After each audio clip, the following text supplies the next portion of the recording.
So in this video, we want to explain the mentoring process through GSF. So whether you're a student or a mentor, perhaps you're a prospective mentor, we hope that this will be useful as we look at the purpose of mentoring and the qualities of a mentor.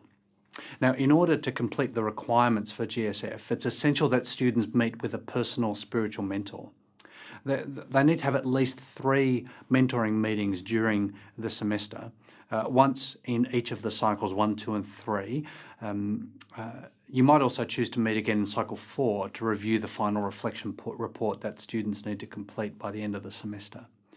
The first assessment task for students is to find someone to take on this role and to establish a mentoring agreement with them. There's a pro forma mentoring covenant in the online classroom that's fairly straightforward. It has a space for the mentor's name and contact details, and it will note the dates and planned meetings, and then it needs to be signed by the student and the mentor to express your commitment to engage in this intentional relationship for the purposes of the GSF unit and to express your commitment to one another. Now, of course, before you can make that sort of commitment, you need to understand what it is that you're committing to. Also, it might be that students already have a mentor. And if you're someone who is already filling that role, then you may well be ideal for this role for the purpose of GSF. It is important, though, that both students and mentors recognise the specific activity that's needed for the requirements of this unit, and particularly the action, reflection, learning model. Now, there's a separate video to look at that describes how GSF works, and so please make sure that you've watched or are going to watch that one as well. We want to start by thinking about the mentoring role. Now, spiritual mentors in general fulfill 3 key roles: the guidance, encouragement, and accountability. Starting with guidance, meetings with a personal spiritual mentor are the main source of guidance in the guided spiritual formation units. Along with the learning resources that are provided in the online classroom, the main guidance will come from the interactions that students have with their mentor. Mentoring meetings are times to work together in reflecting on the student's spiritual experience, following the 4 tasks of practical theological reflection outlined in the video of how GSF works. The mentor's role isn't to tell students what to learn, but just to guide them as they come to their own insights and understanding. Secondly, beyond being able to guide a student in wise content, a mentor is also someone who can provide the personal encouragement for a student to take hold of the process and to take hold of the ideas that they're thinking through. One of the most encouraging things that a mentor does is take the time to pay attention to a student's journey of formation and then to join with them in praying for the work of God's Spirit in their life. Thirdly, a loving mentor will not only encourage students to pursue certain courses of action, they'll also hold them accountable to what they've committed to do. Regular meetings with a personal spiritual mentor are one way of maintaining ongoing commitment to spiritual formation. And so we recognise that students need to make sure that they are present at pre-arranged mentoring meetings. They ought to come well prepared for those meetings. And a mentor should have the relational authority needed to make sure that the student follows through on their planned actions. Now, in what we've described, it's important that we recognise the difference between spiritual mentoring that we're looking for in GSF and other sorts of supervision relationships like ministerial supervision or the church staff meeting. Ministry supervision is similar to spiritual mentoring, but its focus is different.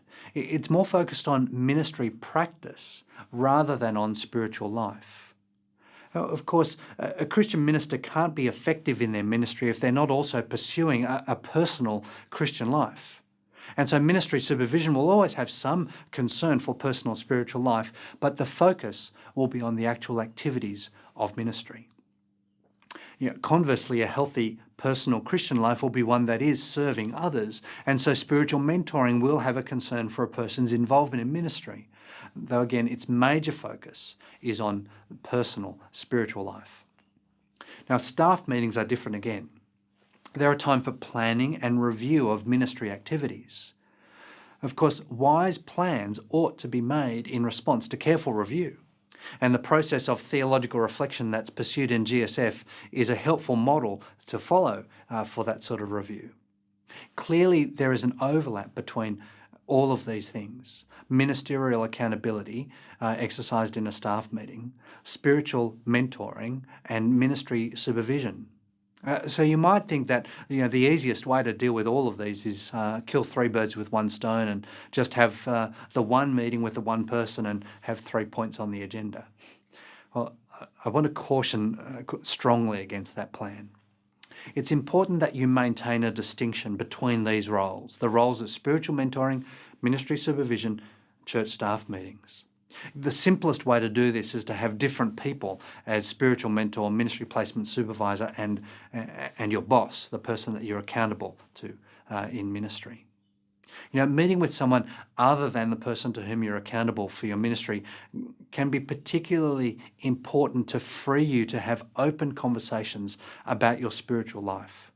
This becomes particularly important if your reflection begins to question your involvement in ministry, or if you find yourself facing challenges in your working relationships.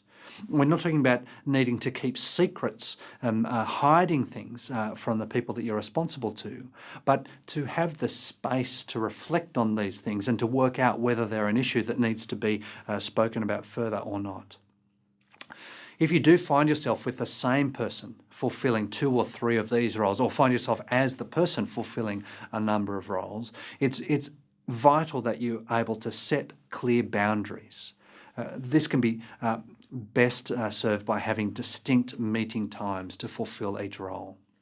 So in order to fulfill these 3 key roles of guidance, encouragement, and accountability in spiritual mentoring, what do you want to look for? What are the qualities, the characteristics of someone who makes a good spiritual mentor? The first characteristic that you want to look for is somebody with Christian maturity. A mentor is someone who is able to help guide a student's thinking in a way that is full of Christian wisdom, that's full of maturity, will lead them to maturity. Now, often that will be a person with formal theological education and experience in pastoral ministry. Mentors that have got some understanding of the content of a student's theological studies will be able to suggest areas of their study that could be important to reflect on, or point out possible connections with what they're learning.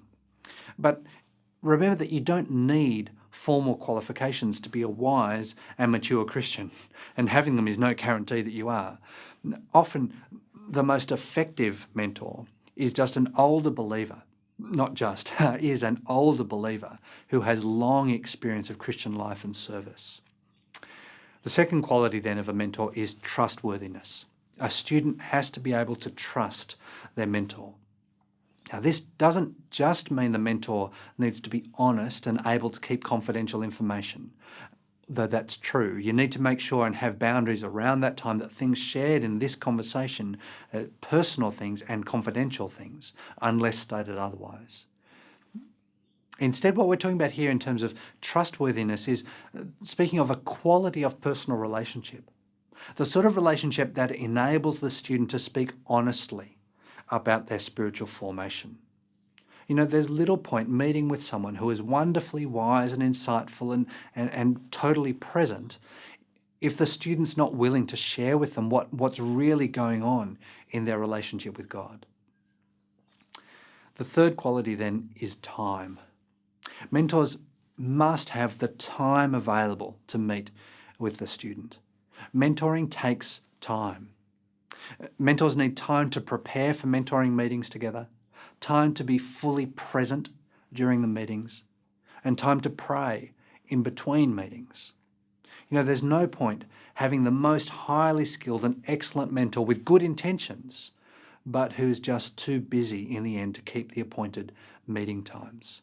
Now, that's not a moral judgment. There are some people who they have very busy schedules, or your schedules conflict. And if that's the case, then you can still be supportive and praying and encouraging, but it would be best to find somebody who actually is able to find the space in their schedule so they have the time to meet together. The specific time commitment that's needed to fulfill the requirements of this unit is meeting for 1 to 1.5 hours 3 times during the semester. We mentioned it before, we'd recommend perhaps meeting in weeks 2 and 5 and 8 of the semester, with a possible 4th meeting around week 11. Now, since there's a similar mentoring requirement for the second part of GSF, GSF Part B, and ordinarily a student would begin that unit in the semester following the completion of this one, then it would be ideal if you could commit to meeting together for the coming 12 months. And that is a similar pattern of 3 to 4 meetings in the next teaching semester.